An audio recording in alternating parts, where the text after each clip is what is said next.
ప్రజాపాలన YouTube channel కి స్వాగతం అండి. మనం నరేంద్రపురంలో ఉన్నాం.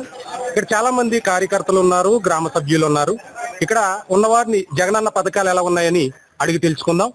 చెప్పండి అమ్మా, జగనన్న పథకాలు అలా ఎలా ఉన్నాయి?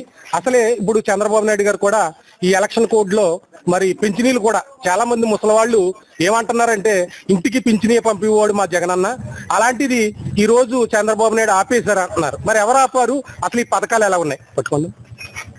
ఇదేళ్ళ రోజున జగన్మోహన్ రెడ్డి గారు పెట్టిన పథకాలన్నీ కూడా మాకు ఇంటికి అందుతున్నాయి.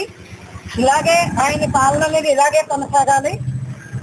మాకు అమ్మఒడని, చెయ్యూత, అసరా, విద్యా దీవెన, జగనన్న గోరుముద్ద ఇటువంటివన్నీ కూడా మా కుటుంబానికి ఎంతో ఆదరణగా నిలబడైన ఎంతో మంచి పథకాలు పెట్టినప్పుడు ఈ రోజున చంద్రబాబు నాయుడు ఈ పాటికప్పుడే మా చేతుల్లో పెన్షన్ పడి మేము ఇంతకు ముందేదో ఆర్థిక పరంగా ఆంజీల దగ్గర అడుగులు తెచ్చుకునే వాళ్ళు పొద్దుట డబ్బులు పట్టుకెళ్ళి ఆయన పంపించిన వెంటనే ఓ పెద్ద కొడుకులాగా మాకు పంపించిన వెంటనే ఆయన అప్పులు తీర్చేవాళ్ళు.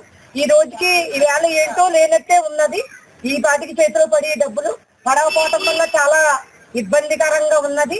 గతంలో ఆడోళ్ళు అనేది గుర్తు లేకుండా చంద్రబాబు నాయుడు చాలా మోసాలు చేసి డోక్రా గ్రూపులు అన్ని కూడా మీకు రుణమాఫీ చేస్తానని చెప్పి తర్వాత నేను కట్టిన డబ్బులన్నీ కూడా ఏ గ్రేడ్ లో ఉన్న సంఘాలన్నీ కూడా సి గ్రేడ్ లోకి వెళ్ళిపోయినాయి. ఆ మహానుభావుడు పెట్టిన దానికి ఈయన పెట్టిన దానికైతే ఇప్పుడు 4వ విడత అసలు కూడా మేము అందుకోవడం జరిగింది.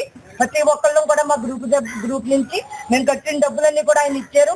గతంలో అన్ని కూడా మోసాలు చేసి మీరు కట్టిన డబ్బులన్నీ వడ్డీల పరంగా వెళ్ళిపోయి మా గ్రూపులన్నీ కూడా చాలా దారుణంగా తయారైనవి. అంచేత ఇవన్నీ కూడా ఇదే కొనసాగాలని మా లేడీస్ అందరం కూడా ఎన్ని మాటలు చెప్పినా ఎన్ని అన్నా జగన్ గారే మాకు కావాలి, జగన్ గారిని మేము నగ్గించుకుంటామని ఘంటాపథంగా మా లేడీస్ అందరూ కూడా చెప్తున్నారు. జై జగన్, జై జగన్, జై జగన్. చూస్తున్నారు కదా, ఇక్కడ ఉన్న వారు అందరూ కూడా చెప్పేది ఏంటంటే మరి చంద్రబాబు నాయుడు గారు ఇంటింటికి కూడా పెన్షనీలు వచ్చేవి, ఆ పెన్షనీలు కూడా ఆపేశాడు. చాలా దౌర్భాగ్యంగా ఉంది. చాలా మంది కూడా మేము మాత్రం జగనాన్నకే ఓటేస్తాం, ఇప్పటి ఏనుగోపాలని ఎమ్మెల్యే చేసుకుంటాం, రాపా కార్పొరేషన్ గారిని కూడా మేము ఎంపీగా మేము గెలిపించుకుంటామని ఇక్కడ ఉన్న నరేంద్రపురం ఉన్న వాస్తవ్యులందరూ కూడా మాట్లాడుతున్న మాట. ఈ వీడియో మీకు నచ్చితే లైక్ చేయండి, షేర్ చేయండి. ఇలాంటి మరిన్ని వీడియోల కోసం మా ఛానల్ ని సబ్స్క్రైబ్ చేసుకోండి.